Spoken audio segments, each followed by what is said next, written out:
The North American Auto Club heads into Tennessee for the second tripleheader of the year, the Cipriani Clash, starting tonight in Bristol.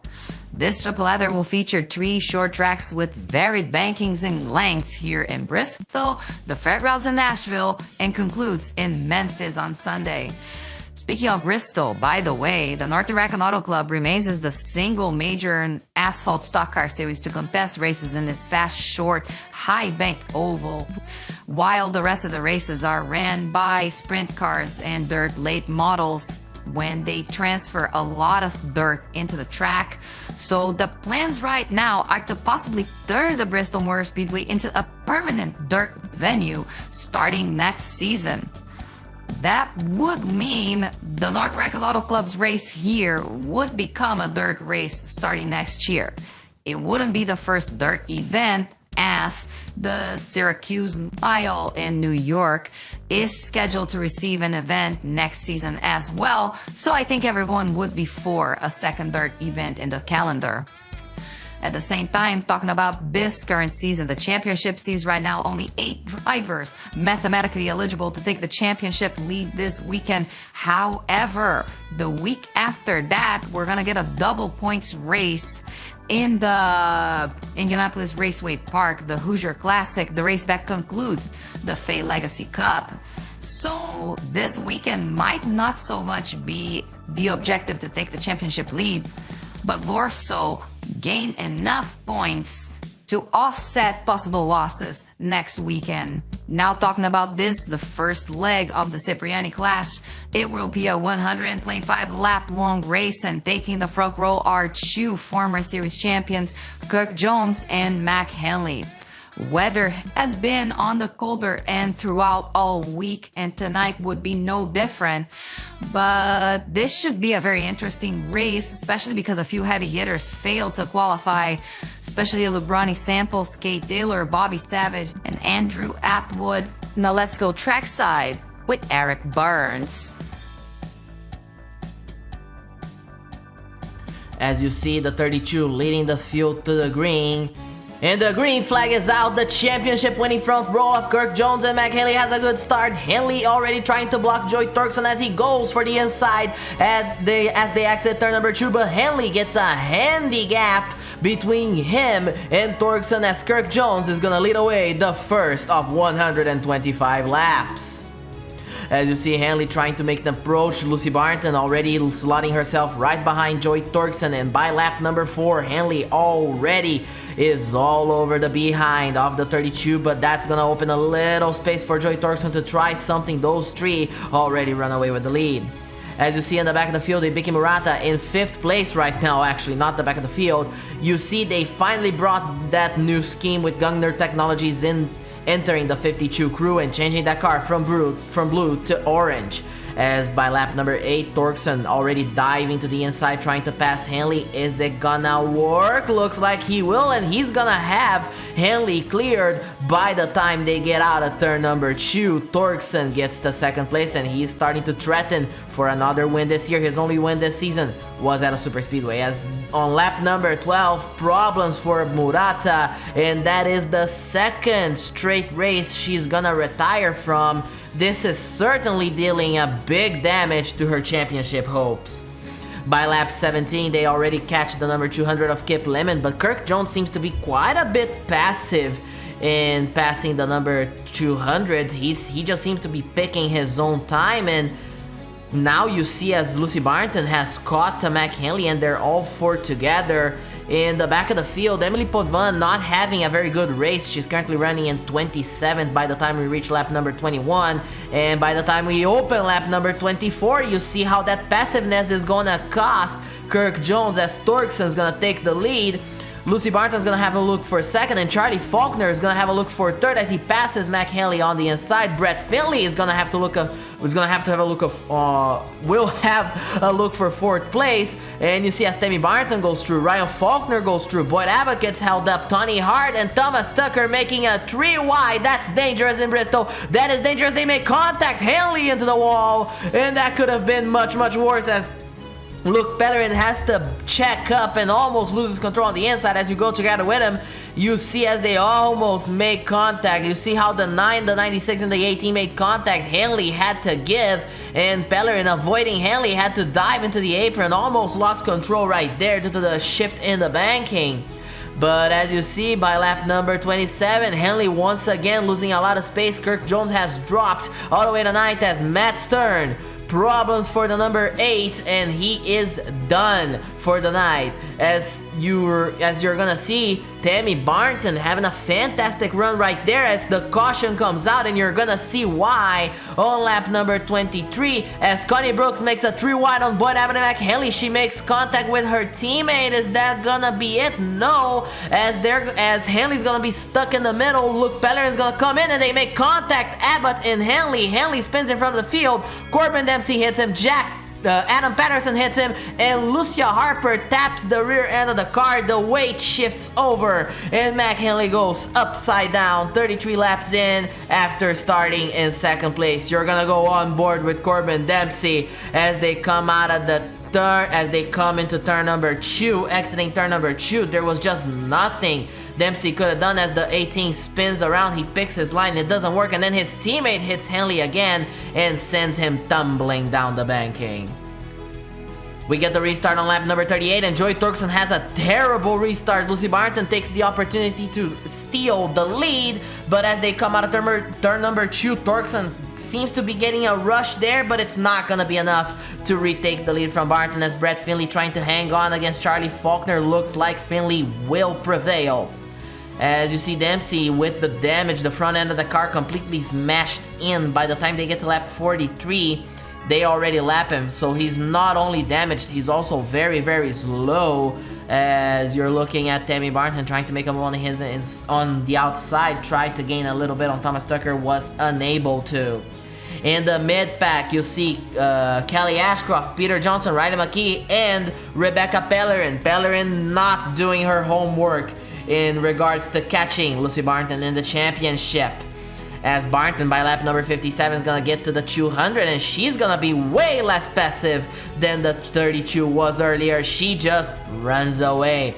As Torkson and Finley follow her suit, and they will also lap the number 200 as the 85 and 9 close out the top 5. As you see, the top 3 opens a long gap as the race goes on.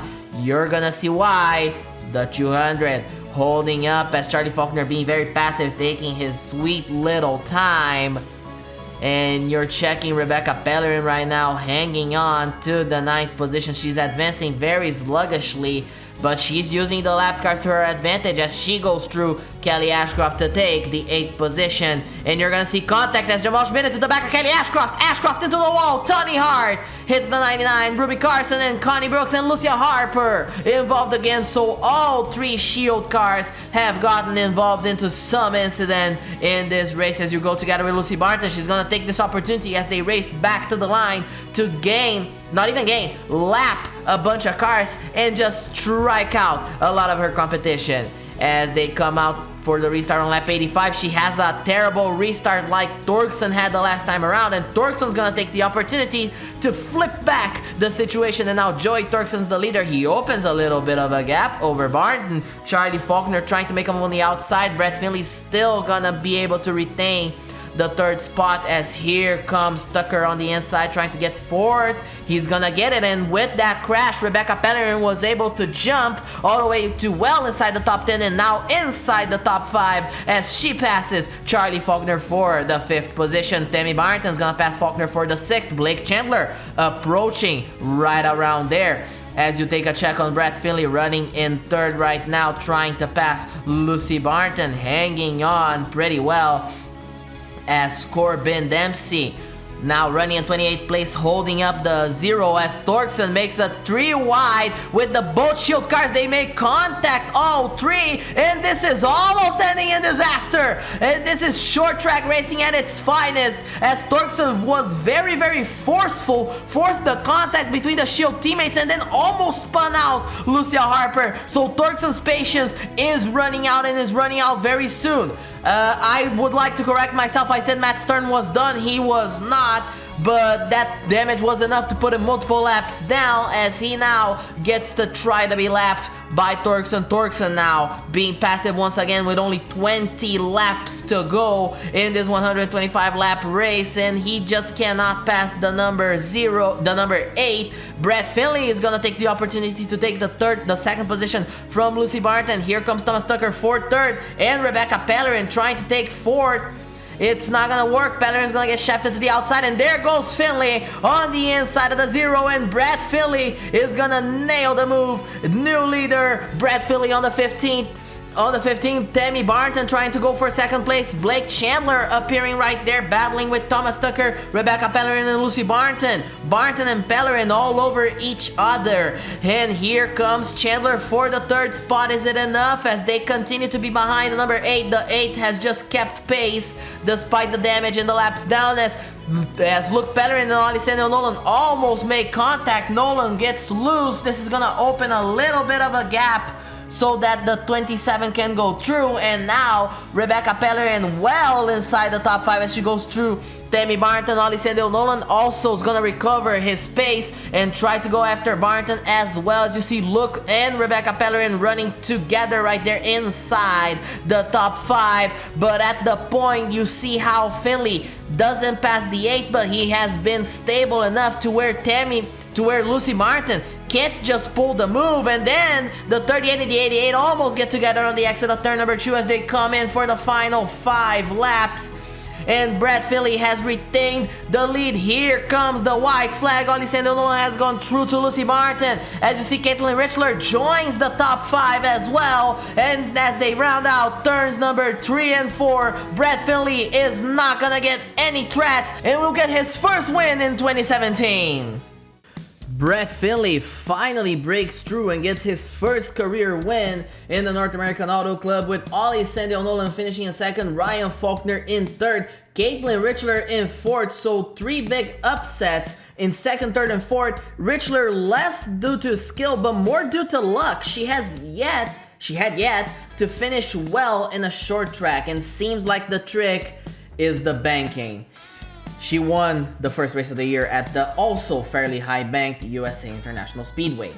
Lucy Barton, championship leader, finishes in 5th place. That will definitely have her championship efforts, with Tammy Barton, her younger sister, in 7th. Rebecca Pellerin still close by in 8th place, while Kristen Young finishes in a fantastic 9th place. Blake Chandler closes out the top 10. The second of the 3 races is in the fairgrounds here in Nashville. 120 laps, 72 miles. As you see, Ashcroft Family Racing comes with the front row with Kelly Ashcroft on the inside, Thomas Tucker on the outside. Weather's a little bit colder, and as you see, the heavy hitters failing to qualify, include Emily Potvin. And just the 97 of Tammy Barton, a big surprise, failing to make it in. Let's go trackside. Kelly Ashcroft once again leads the field to the green this season, and starting directly behind her, once again Blake Chandler. These two just can't seem to be away from each other, and on the start, there goes Thomas Tucker on the outside, has a fantastic run out of turn number 2, and he's already gonna get a very, very easy lead. By the time they get to turn number 3, Kelly Ashcroft's gonna be second, Blake Chandler third, Tony Hart a fantastic 4th place, both in qualifying and on the start. Rebecca Pellerin hanging on there to the fight for the 6th position, with with Lucia Harper, Caitlin Richler right there as well. And on lap number 6, we're already gonna get our first caution as Adam Patterson breaks down on the front straightaway, and he's gonna be done for the day very, very early. Caution is out. And as you'll see this restart, and Kelly Ashcroft now takes this opportunity to have the better start between her and Tucker, but coming out of turn number 2, Tucker just seems to have the factor to him, and he is gonna take the lead as they get to turn number 3. He just can't drive deeper than Ashcroft could. Caitlin Richler is gonna take the 4th position from Tony Hart, and your new leader is still gonna be Thomas Tucker, as he just seems to jostle for position a little better than Ashcroft can, as Caitlin Richler is gonna take 3rd. And back in 16th place is Lucy Barton, the championship leader, trying to gain a few more points. and make her lead a little bit bigger, especially now that Thomas Tucker is breathing down her neck with his win in Langhorne. He's breathing both Pellerin and Barton's necks. Kelly Ashcroft loses quite a bit of space to Thomas Tucker, and there goes Caitlin Richler on the inside by lap number 25. New second place, Caitlin Richler. The higher bank the short track seems to be, the better Caitlin Richler seems to perform. Her first win was in a luck out as Boyd Abbott blows up on lap number 28, and he's gonna be done for the day. That's gonna be a great result for Blake Chandler in the Rookie of the Year battle. While Caitlin Richler now managing around the lap card, she's passing them with ease as you see her go through the 200 of Kip Lemon, the distance she built over Kelly Ashcroft and Blake Chandler. But Caitlin Richler has done a fantastic run in Columbia, in Lakeland. Then she blew up in Columbia and her season died on the second race. She hasn't been able to get a good run until now as she finished in the top 10 in Bristol and is currently running in the top 5 here in Nashville. Let's see if this form keeps up and if she finishes this race well as we are approaching the halfway point, and Caitlin Richler has finally caught Tucker as he manages through a gaggle of very fast lap cars, including Luke Pellerin, Connie Brooks, and Kay Taylor. And there goes Richler on the inside, and she's gonna nail the move right behind the 88 of Luke Pellerin. Is it gonna work? Looks like it will. She seems to have the edge, and Caitlin Richler, new leader of the race, and she's gonna take the opportunity to lap the 88 and put herself at least with one car in between her and Tucker. A smart move above all else. And by lap 61, Lucy Barton has slowly climbed her way forward. By this point, she finds herself in the 8th position. 7th, Charlie Faulkner. 6th, Rebecca Pellerin. So she's at least negating Pellerin a substantial gain in points, as she gonna get the 7th position and be directly behind Rebecca. Richler continues to lead away, and she opens a larger gap. Now there's 4 lap cars in between her and Tucker, with Lee Schmidt now 10th place, falling a lap down, so there's not a lot of people left on the lead lap. And if this race continues green, there's gonna be even less people. Maybe we could even dream of maybe 2-3 cars on the lead lap, which is not unprecedented, but very rare to happen on short tracks. Chandler continues to run in 3rd, and he's starting to catch Tucker, as Tucker is having a very hard time with the lap cars. Chandler's catching up to Riley McKee, Brett Finley, and Joy Torkson. And you're gonna see how Lucy Barton's right behind him. She's ready, primed and pumped to make a move for position by lap number 96. She's just trying to get a leg up. Is it gonna work on the outside? Doesn't look like it will. She's gonna try again a little later. Lap 98, she has the opportunity to go on the inside, and she takes the 3rd position from Chandler. Chandler stuck on the outside, can't quite get the move in, as Torkson now also boxes Barton in. So now Lucy Barton's boxed in, Chandler's boxed in. You're gonna have to see who's gonna be the first to blink in this battle, as Barton's about to clear the 0-3 as we're coming down to the final few laps of this race. Coming out of turn number 3, Chandler into the back of the third of the 15. They make contact, and this is gonna be controversial. This is definitely gonna be controversial. Chandler got into the back of Finley. He was skipping his line. Finley was a little bit wide, but I can't see why Chandler couldn't have just backed off a little bit. And that sent the 15 into the 98. Somehow the 98 didn't break off and spun. Let's see what happens to Finley after he sends the 98 spinning. He hits the 98 once again, gets hit by Ryan Faulkner, hits that inside wall, gets hit by Corbin Dempsey, Connie Brooks, and Alexis Wyman. Big unnecessary contact above all else. And you go on board with Blake Chandler, and you see how this also affected him, as he also ended up hitting the 98 when Barton was spinning. And intentional or not, it was deemed a reckless and avoidable move, and Blake Chandler is gonna have to restart from the back of the field. He's not gonna lose a lap but he's gonna restart behind all lap cars with only under 15 laps to go. And Caitlin Richler breaks down from the lead. Caitlin Richler breaks down. She reported a vibration and started not being able to steer the car. And Caitlin Richler is gonna end up falling out of the race from a fantastic lead run, dropping the lead to Thomas Tucker directly behind her, as Tucker is gonna lead the field to the green. Lucy Barton, with a lot of left side damage, still has a better restart than the number 9. Charlie Faulkner restarts in third, restarts in fourth, takes the second position. Tucker's trying to recover at least that second position, as Lucy Barton, she must not have a very good steering on that car, but the speed is right there. However, the car just looks so damaged, it just looks bent out of shape. Jamal Schmidt finds himself in the fourth position, Kelly Ashcroft fifth, Rebecca Peller in sixth.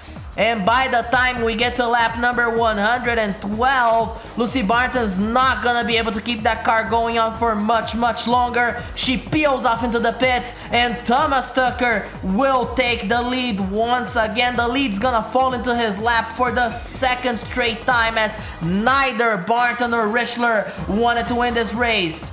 Rounding out turn number 4 with only 6 laps to go, Tucker leads away with a longer gap over the 85 of Charlie Faulkner and the 55 of Jamal Schmidt. Jamal Schmidt having a fantastic run so far. As you see, Thomas Tucker open the final lap as he goes by the 22 of Riley McKee, or the 22 of Riley McKee actually holds Tucker a little bit better than I think anyone would have expected on the outside. But coming to turn number 3 and 4, Tucker just is a victim of circumstance just as much as Richler and Barton in order to win here in Nashville. His second win of the season in 2 weeks. Tucker wins for the second time in 3 races. Charlie Faulkner now hits the post, had a shot, couldn't quite do it. Jamal Schmidt finishes in a fantastic third place. Another top 3 result in 2 races, another top 3 result right behind Tucker. Only 8 cars finished on the lead lap, and despite the penalty, Blake Chandler still finishes in 7th behind Hart, Rebecca Pellerin, and Kelly Ashcroft, which stand all 3 to make big gains on the championship, as Ronnie Samples and Kirk Jones close out the top 10.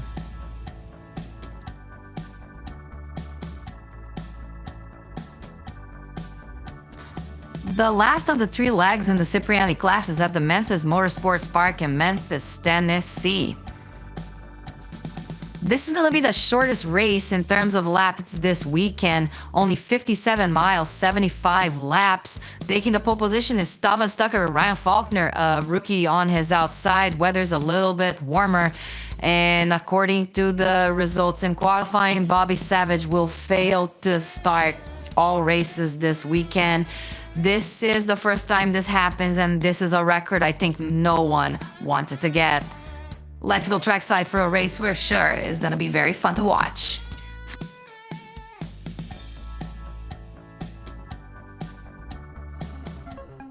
Thomas Tucker has a fantastic qualifying effort. Another qualifying effort that is fantastic right there is Ryan Faulkner and Tony Hart once again starting in the first 3 rows. Great start for Tucker regardless, and he takes off with the lead as Ronnie Sample's gonna take second place from Ryan Faulkner. Tried to have a go at Tucker, but it's not gonna be enough as Tucker clears the 7, the 89, the 96 as Lucia Harper, look at her right there, starting in the 5th position, having a fantastic run early.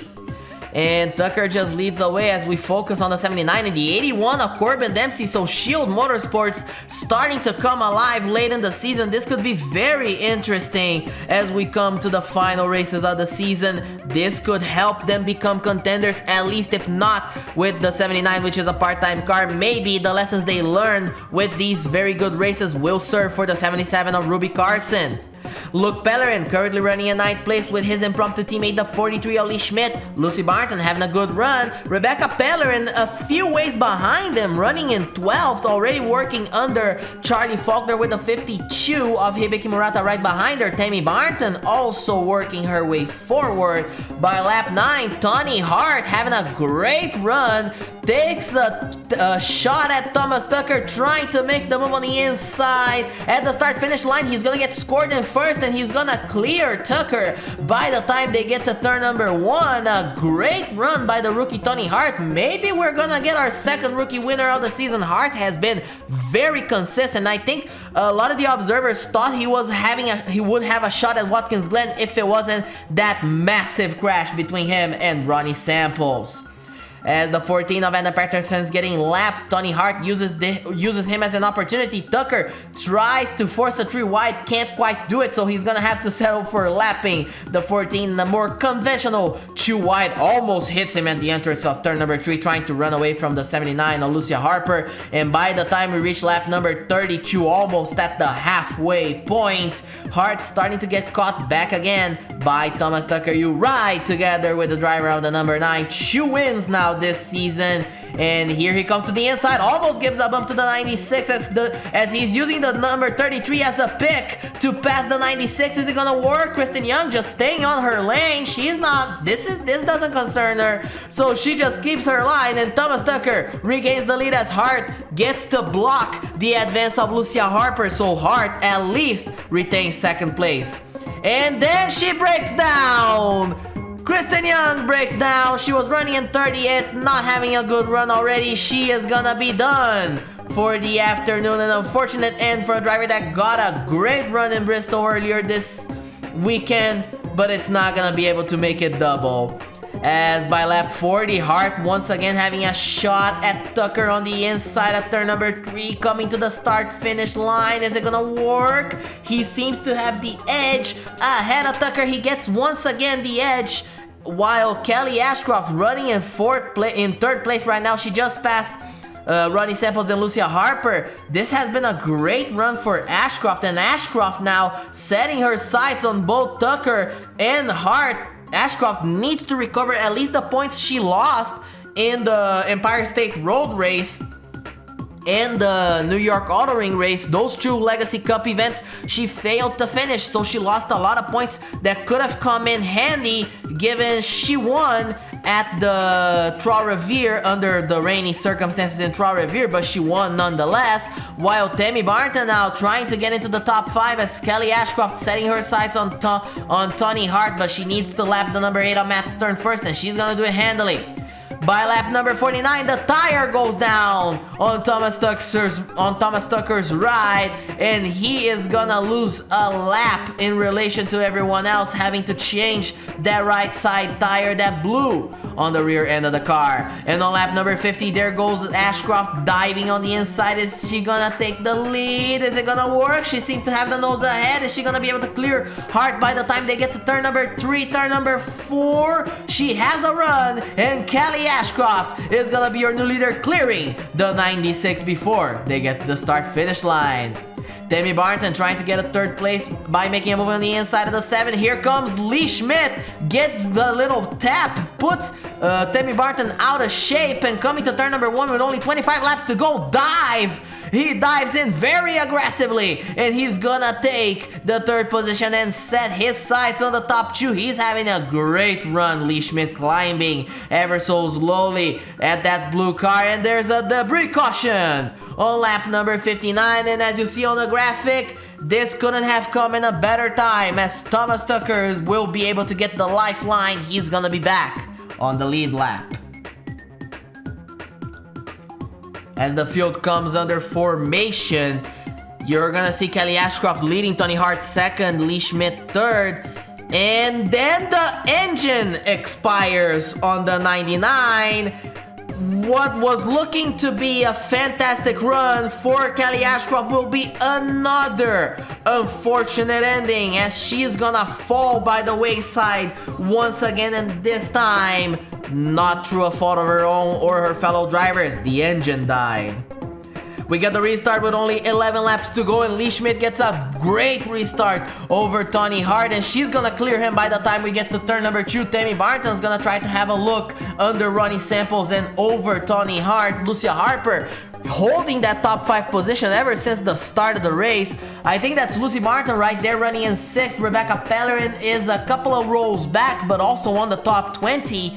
And contact between the 7 and the 98. That could have made it way worse than it did, but it doesn't. And you see Boyd Abbott taking the 4th position. Lucia Harper takes 5th, and they're gonna run away. With Hibiki Murata trying to get into the top 10, Charlie Faulkner having a good top 10 run as well. Thomas Tucker fell all the way to 23rd, and he is behind quite a few of the slower cars, so before he can even catch the faster cars, he's gonna have to manage through drivers like Kip Lemon and Adam Patterson. So his race is not gonna be much easier from now on. And at the point, Lee Schmidt's gonna finally break through in 2017 and win his first race of the season. Lee Schmidt breaks through to get his first win of the year with Tony Hart finishing in 2nd. Tammy Barton finishes in a fantastic 3rd place, so it's 2 Nelson Racing cars in the top 5 with Boyd Abbott, the top Ashcroft family racing car, despite being the lowest starter of all 3. Lucia Harper finishes in a fantastic 5th place. Ronnie Sample 6th. Lucy Barton 7th. This is gonna help her championship efforts at least to stem some of the bleeding that began in Nashville, with Luke Bellerin working his way to 8th place. Charlie Faulkner and Jamal Schmidt closing the top 10. And leaving the second of 3 triple headers this season, Thomas Tucker is your new championship leader. The win in Nashville surely helped, as with the DNF of Lucy Barton. Rebecca Pellerin falls down to 3rd place, 19 points behind. Blake Chandler, 42 points behind, back on the 4th position, back on the saddle. Kirk Jones jumps all the way to 5th. Luke Pellerin stays put in 6th place, 60 points behind, while Ruby Carson, Joey Torgson, Jamal Schmidt, and Hibiki Murata fell 6 positions to find herself in 10th place. This has been a write-off of a weekend for the driver of the 52. In the Rookie of the Year power rankings, she's still in 2nd to Blake Chandler, but the gap is almost 70 points on the index. Ryan Faulkner only has 60 points, Charlie Faulkner has 48, Peter Johnson, Boyd Abbott, Jenny Irving are 5th through 7th, as Andrew Atwood, Kip Lemon, and Creeper Stevenson maintain the same around the same amount of points they have had. They keep the same positions they have kept. The next race for the North American Auto Club GripAll Challenge Series will be the Hoosier Classic, presented by the Oasis Fuel Stations at the Indianapolis Raceway Park. It's gonna be the last leg of the Fay Legacy Cup. Double points are on the line, and 100 points are also on the line as a bonus for winning the Legacy Cup. I will see you next time.